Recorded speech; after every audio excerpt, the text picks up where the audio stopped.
ನಮಸ್ಕಾರ ಸ್ನೇಹಿತರೆ, ಇಂದಿನ ವಿಡಿಯೋದಲ್ಲಿ ನಾವು RCB IPL ಆಕ್ಷನ್ 2025 ಬಗ್ಗೆ ಚರ್ಚೆ ಮಾಡುತ್ತೇವೆ. RCB IPL ಆಕ್ಷನ್ 2025 ಈ ಬಾರಿಯ ಮೆಗಾ ಹರಾಜಿನಲ್ಲಿ RCBಯ ಮೇಲೆ ಎಲ್ಲರ ಕಣ್ಣು ನೆಟ್ಟಿದೆ. ಏಕೆಂದರೆ ತಂಡದಲ್ಲಿ ಕೇವಲ 3 ಆಟಗಾರರಿದ್ದು, ಉಳಿದ ಸ್ಲಾಟ್ಗಳಿಗೆ ಯಾರ್ಯಾರು ಭರ್ತಿಯಾಗಲಿದ್ದಾರೆ ಎಂಬುದು ಕುತೂಹಲ ಮೂಡಿಸಿದೆ. ಈ ನಡುವೆ RCB ಈ 7 ಆಟಗಾರರನ್ನು ಖರೀದಿಸಲು ಮುಂದಾಗುವ ಸಾಧ್ಯತೆಗಳಿವೆ. IPL ಮೆಗಾ ಹರಾಜಿಗೆ ವೇದಿಕೆ ಸಿದ್ಧವಾಗಿದೆ. ಎಲ್ಲಾ 10 ಫ್ರಾಂಚೈಸಿಗಳು ಸಕಲ ತಂತ್ರಗಳೊಂದಿಗೆ ಯಾರ್ಯಾರನ್ನು ತಮ್ಮ ಖಾತೆಗೆ ಹಾಕಿಕೊಳ್ಳಬೇಕು ಎಂಬ ಲೆಕ್ಕಾಚಾರವನ್ನು ಅಂತಿಮಗೊಳಿಸಿಕೊಂಡಿವೆ. ಆಗಸ್ಟ್ 10 ಫ್ರಾಂಚೈಸಿಗಳ ಪೈಕಿ RCB ಮೇಲೆ ಎಲ್ಲರ ಕಣ್ಣು ನೆಟ್ಟಿದೆ. ಏಕೆಂದರೆ ತಂಡದಲ್ಲಿ ಕೇವಲ 3 ಆಟಗಾರರಿದ್ದು, ಉಳಿದ ಸ್ಲಾಟ್ಗಳಿಗೆ ಯಾರ್ಯಾರು ಭರ್ತಿಯಾಗಲಿದ್ದಾರೆ ಎಂಬುದು ಕುತೂಹಲ ಮೂಡಿಸಿದೆ.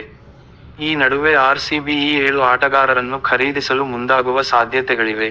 RCBಯ ಮೊದಲ ಆಯ್ಕೆಯಾಗಿ KL ರಾಹುಲ್ ಹೆಸರಿರುವುದು ಖಚಿತ ಎಂದು ಹೇಳಲಾಗುತ್ತಿದೆ.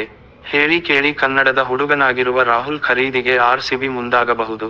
ಅಲ್ಲದೆ ಈ ಹಿಂದೆ RCB ಪರ ಆಡಿರುವ ರಾಹುಲ್, ಮತ್ತೆ ತಂಡ ಸೇರಿಕೊಳ್ಳುವ ಇಂಗಿತ ವ್ಯಕ್ತಪಡಿಸಿರುವುದು ಕೂಡ ಇದಕ್ಕೆ ಪೂರಕವಾಗಿದೆ. ರಾಹುಲ್ಗಿಂತ ಮುಂಚಿತವಾಗಿ ರಿಷಬ್ ಪಂತ್ ಹರಾಜಿಗೆ ಬರುವ ಕಾರಣ RCB, ಪಂತ್ ಮೇಲೂ ಕಣ್ಣಿಟ್ಟಿದೆ.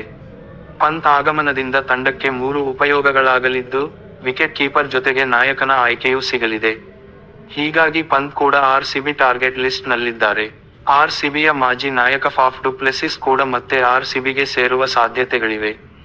ನಾಯನಾಗಿ ಫಾಫ್ ಫೇಲ್ ಆಗಿದ್ದರೂ ಆಟಗಾರನಾಗಿ ಅವರ ಪ್ರದರ್ಶನ ಅಮೋಘವಾಗಿದೆ. ಹೀಗಾಗಿ RCB ಬಳಿ 3 RTM ಕಾರ್ಡ್ ಇರುವ ಕಾರಣ, ಫಾಫ್ ಮೇಲೆ RCB ಅದನ್ನು ಬಳಸುವ ಸಾಧ್ಯತೆಗಳಿವೆ. ಡು ಪ್ಲೆಸಿಸ್ನಂತೆ, ಜ್ಯಾಕ್ಸ್ ಕೂಡ ಈ ಮೊದಲ RCB ಪರ ಆಡಿದ್ದಾರೆ. ಅಲ್ಲದೆ ಅವರು ಗುಜರಾತ್ ಟೈಟಾನ್ಸ್ ವಿರುದ್ಧದ ಪಂದ್ಯದಲ್ಲಿ ಸ್ಫೋಟಕ ಶತಕ ಬಾರಿಸುವ ಮೂಲಕ ಎಲ್ಲರನ್ನೂ ಬೆರಗುಗೊಳಿಸಿದ್ದರು. ಇದರ ಜೊತೆಗೆ ಆಫ್ ಸ್ಪಿನ್ ಬೌಲಿಂಗ್ ಮಾಡುವ ಸಾಮರ್ಥ್ಯವನ್ನು ಹೊಂದಿರುವ ಜ್ಯಾಕ್ಸ್, RCBಯಲ್ಲಿ ಮ್ಯಾಕ್ಸ್ವೆಲ್ ಸ್ಥಾನವನ್ನು ತುಂಬಬಹುದು.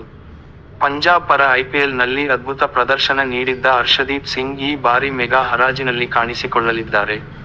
ಕಳೆದ ಕೆಲವು ವರ್ಷಗಳಿಂದ ಭಾರತ T20 ತಂಡದ ಪ್ರಮುಖ ಬೌಲರ್ ಆಗಿ ಗುರುತಿಸಿಕೊಂಡಿರುವ ಹರ್ಷದೀಪ್, RCBಗೆ ಬಂದರೆ ತಂಡದ ಬೌಲಿಂಗ್ ವಿಭಾಗ ಮತ್ತಷ್ಟು ಉತ್ತಮವಾಗಲಿದೆ. ಕಳೆದ ಆವೃತ್ತಿಯಲ್ಲಿ ಲಕ್ನೋ ಸೂಪರ್ ಜೈಂಟ್ಸ್ ತಂಡದ ಪರ ಆಡಿದ್ದ ಆಸೀಸ್ ಆಲ್ರೌಂಡರ್ ಮಾರ್ಕಸ್ ಸ್ಟೋಯ್ನಿಸ್ ಮೇಲೂ RCB ಕಣ್ಣಿಟ್ಟಿದೆ.